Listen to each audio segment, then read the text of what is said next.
দর্শক, দেশের বিভিন্ন স্থানে নানা দাবিতে সংবাদ সম্মেলন, মানববন্ধন ও বিক্ষোভ মিছিল অনুষ্ঠিত হয়েছে।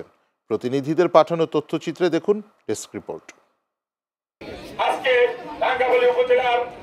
পটুয়াখালীর রাঙ্গাবালী উপজেলায় স্কুল শিক্ষকের ওপর হামলায় প্রাথমিক, মাধ্যমিক ও কলেজ এর শিক্ষক, কর্মচারী ও ছাত্রছাত্রীবৃন্দ বিচারের দাবিতে মানববন্ধন কর্মসূচি পালন করা হয়েছে। আজ রাঙ্গাবালী উপজেলার সদরে উপজেলার সর্বস্তরের শিক্ষক কর্মচারীর আয়োজনে এই মানববন্ধন করা হয়।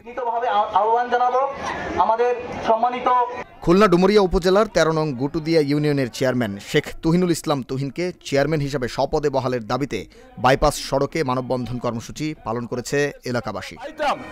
আমরা সেই সেবা থেকে বঞ্চিত। গাজীপুরে ভবানীপুর উচ্চ বিদ্যালয়ের ভারপ্রাপ্ত প্রধান শিক্ষক ও ম্যানেজিং কমিটির সভাপতির পদত্যাগের দাবিতে ঢাকা ময়মনসিংহ মহাসড়ক অবরোধ করে বিক্ষোভ করেছেন ছাত্রছাত্রীরা। আজ ২ ঘন্টারও বেশি সময় ব্যস্ততম এই সড়ক অবরোধ করেন শিক্ষার্থীরা। সিরাজগঞ্জের শাহজাদপুরে দেশের বৃহত্তম সমবায় প্রতিষ্ঠান মিল্ক ভিটায় দুধের দাম বাড়ানোর দাবিতে মানববন্ধন ও বিক্ষোভ সমাবেশ করেছেন প্রাথমিক সমবায় সমিতির নেতারা। আজ বাঘাবাড়ি মিল্ক ভিটার প্রধান ফটকের সামনে এই মানববন্ধন করা হয়। জুলাই আগস্টের সারা দেশে ফ্যাসিস্টের পতন ঘটেছে।